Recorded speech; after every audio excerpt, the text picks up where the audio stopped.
Madame Sanya Owenyaï, la directrice du Centre de formation aux métiers portières et à la logistique. Vous savez, l'Association pour la formation aux métiers portières est délégataire de la gestion de ce centre par le ministère. Et donc, chaque année, on nous doit de rendre compte, rapport d'activité générale sur les états financiers. Le commissariat aux comptes fait aussi son rapport sur les comptes et sur le contrôle interne, mais aussi sur le budget de l'année écoulée, pour qu'ils puissent approuver et adopter tout, et aussi donner quitus aux administrateurs de continuer leur activité. C'est pourquoi on a choisi ce jour, de cette réunion de cette Assemblée générale ordinaire, pour organiser en marge, dans l'après-midi, la cérémonie de remise de trophées et certifications.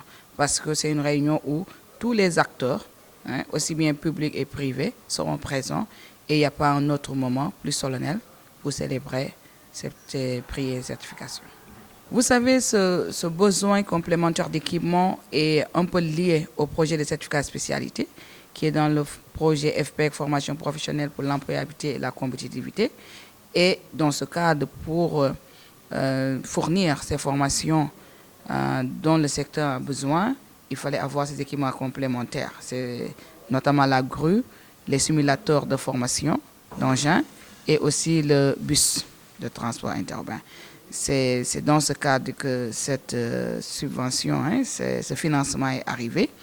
Le ministère aussi a promis d'accélérer le processus pour pouvoir mettre en exergue, en pratique, le projet d'extension du centre. Et ça, c'est ça qui va nous permettre aujourd'hui de s'ouvrir.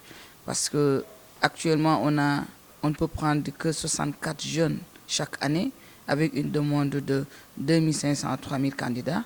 Vous savez que déjà, on n'arrive pas à satisfaire la demande locale, à plus forte raison de prendre la sous-région, alors que le centre a une vocation sous-régionale. Parce que quand même, il faut noter que c'est le premier centre, je ne parle pas en Afrique, mais dans l'Afrique subsaharienne, qui forme des conducteurs ou des techniciens en manutention. Il n'y avait aucune école qui formait dans ces métiers. Nous avons déjà des programmes de formation basés sur l'approche par la compétence, parce qu'on part du métier pour identifier les compétences qu'il faut exercer ce métier afin de développer un programme de formation. Et aujourd'hui, on a 6 filières de formation d'une durée de 2 ans, réparties en 3 niveaux.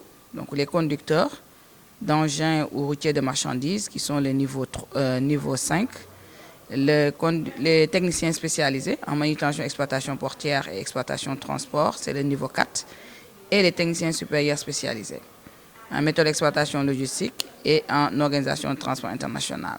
Mais en plus de ça, il y a ces formations de courte durée destinées à qualifier aujourd'hui ces jeunes qui étaient dans le secteur, employés comme journaliers ou intérimaires, qui ne disposaient pas de qualification.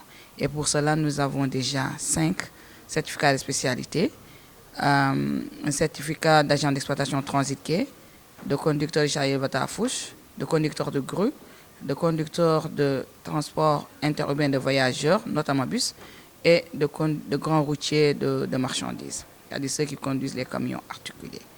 Et ce qu'il faut noter, c'est que le centre est là pour répondre, pas former pour former, mais pour former selon les besoins du secteur.